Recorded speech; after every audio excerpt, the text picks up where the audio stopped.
World Enemy No.1 Prologue. Baron Ironblood. January 1985. Baron Ironblood, the leader of the fanatical Red Shadows, is in Singapore dressed as a civilian. Using a fake passport under the name of Marcus Castles, he checks in.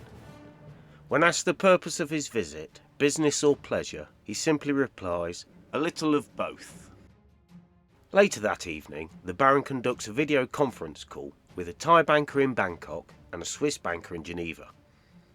They discuss the movement and laundering of the Baron's fortune, with the Baron adamant that there must be no paper trail. The next day starts with a visit to a tailor, followed by an appointment with an armourer. Later that evening, he meets with a transplant surgeon, before his final appointment with a herpetologist. The herpetologist injects the Baron with an experimental serum that causes his body to convulse and mutate, with his voice developing an unnatural hiss sound. The following morning, the Baron makes a visit to a nearby zoo and enters the reptile house.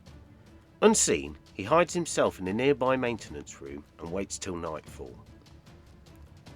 Under the cover of night, he strips off and enters the snake enclosure. And as he enters, he is attacked and bitten by multiple cobras, but the venom has no effect.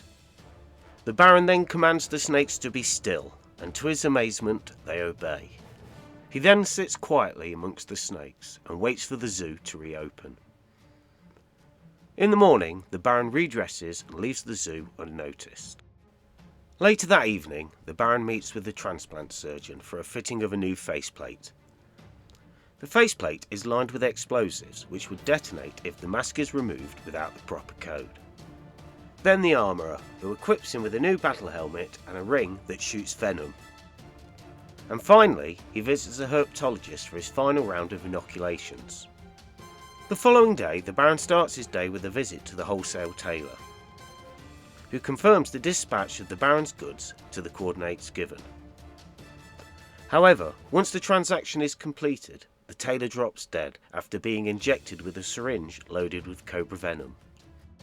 That evening, he visits the plastic surgeon and repays the man by squirting him in the face with his venom ring.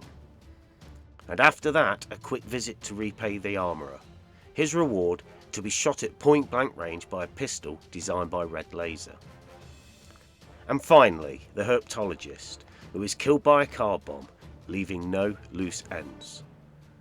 That evening, the Baron returns to the airport to check out, and when he's asked, "Did you enjoy your stay?"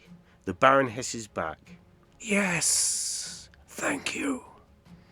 It was truly life-changing for everyone."